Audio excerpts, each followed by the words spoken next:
minha causa, o efeito ali, ou a probabilidade, é que eu preciso encontrar pessoas que tenham hipertensão, né? Então, é uma amostra causal porque eu preciso procurar o meu problema e as pessoas que vão ser classificadas nisso, elas têm que responder ao meu problema inicial, que seria essa patologia. Tranquilo? Até aí? Posso passar? Alguém responde?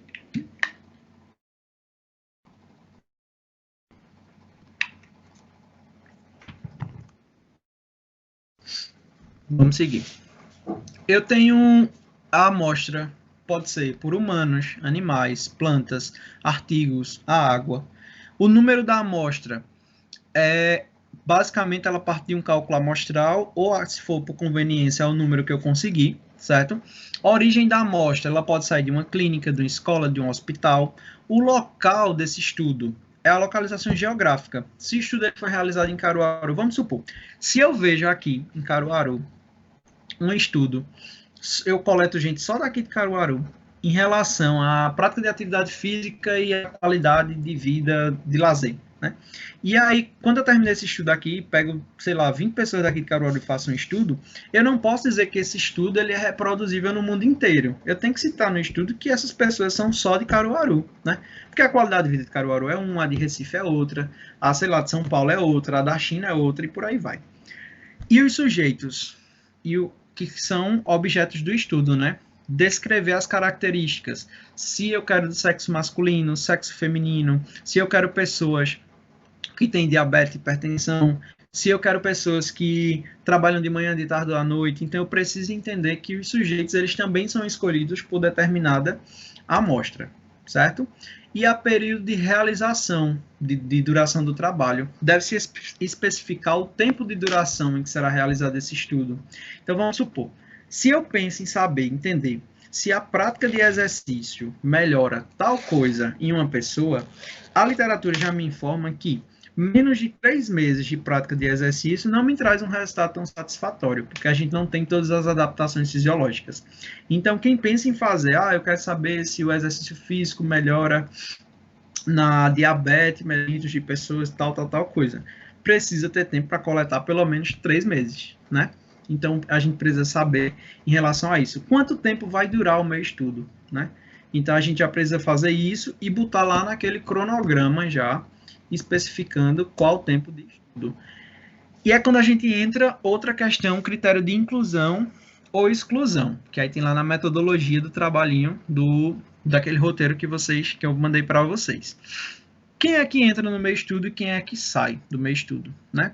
É necessário indicar as variáveis ou características como sexo, idade, estado civil, renda, procedência, estado específico, estado, escolaridade, que deve ou não estar presente nos sujeitos cobaias ou objetos da coleta. Então, vamos supor, critério de inclusão é quem vai entrar no meu estudo.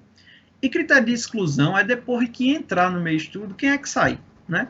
Porque, vamos supor, se eu boto como critério de inclusão, quando eu vou fazer uma coleta, uma aplicação de questionário, aí eu boto lá, critério de inclusão, responder o questionário de uma forma direta.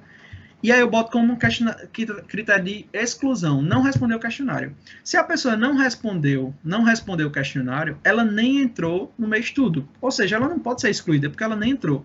Talvez o critério de inclusão seja responder o questionário, e o critério de exclusão é, na análise do questionário, a pessoa respondeu menos de 50% do questionário, e aí sim eu excluo essa pessoa da amostra, né? Ou essa pessoa pode ser considerada uma perda do meu estudo. Deve-se evitar colocar no critério de exclusão características opostas àquelas presentes entre os critérios de inclusão. Ou seja, se eu boto lá que no meu critério meu estudo vai ser com adolescente, né? E aí eu preciso ver crianças ou adolescentes com idade entre 10 e 18 anos, vamos supor. E aí, será incluso no meu estudo adolescentes de 10 a 18 anos. E aí eu boto lá que será excluso do estudo adolescente que tiver 20 anos. Se eu nem peguei essas pessoas, como é que eu vou excluir? Então, normalmente seria, vamos supor, dar um exemplo a vocês. Meu estudo é com asmático, né? Vai ser com asmático. E aí eu estou vendo a questão do critério de inclusão e exclusão. E eu estou vendo aqui, Eu vou incluir no estudo adolescentes asmáticos que não pratiquem atividade física e que não tenham tido nenhuma crise de asma nos últimos 3 meses. Ah, massa. E como exclusão, o que é que eu boto? Né? Adolescentes que durante esses 3 meses de intervenção com exercício físico, eles tenham tido alguma crise, algum problema de saúde ou precisado utilizar algum tipo de medicamento. Isso faz com que eles sejam exclusos do meu estudo, tá? E aí eu tenho a coleta de dados. Como é que eu vou realizar? Isso aí é uma coisa que eu acho que esclarece um pouquinho a dúvida de Diego, né? Como é que eu vou realizar a coleta dos meus dados, né? Quais são os procedimentos? Eu vou descrever as técnicas e os instrumentos. Ou vamos supor, para eu avaliar a questão da coordenação motora, eu preciso aplicar alguns testes, né, nas crianças, né? Ou seja, eu vou precisar descrever quais são os testes. Eu vou descrever um teste a bateria de teste da ProESP. A bateria de teste da ProESP, ela contém 4 exercícios que avalia tal coisa, tal coisa, tal coisa, tal coisa. Isso você vai descrever.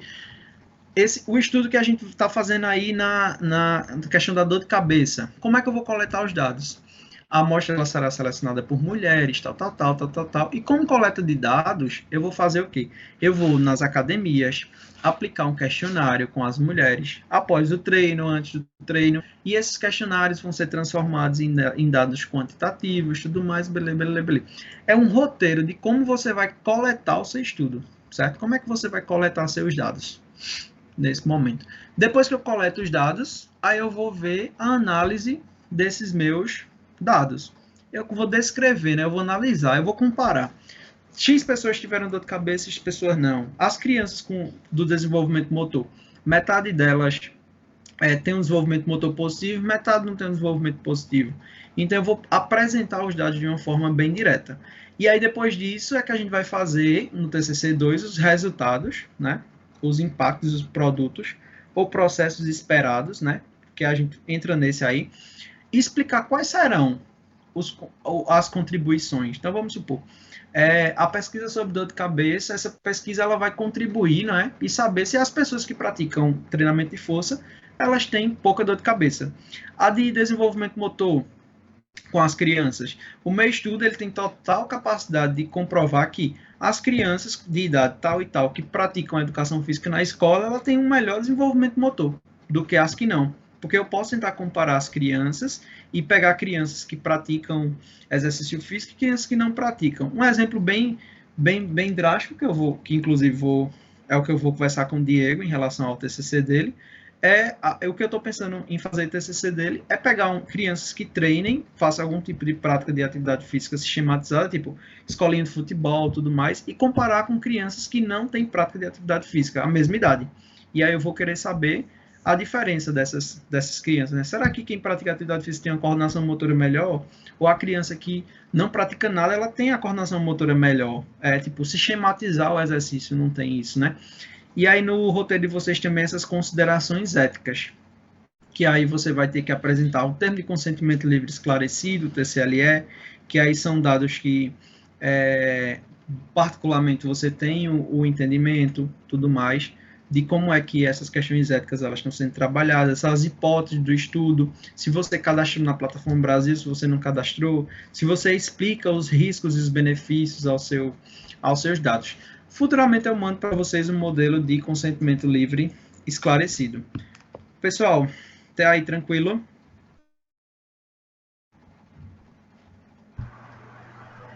Tranquilo, querido professor.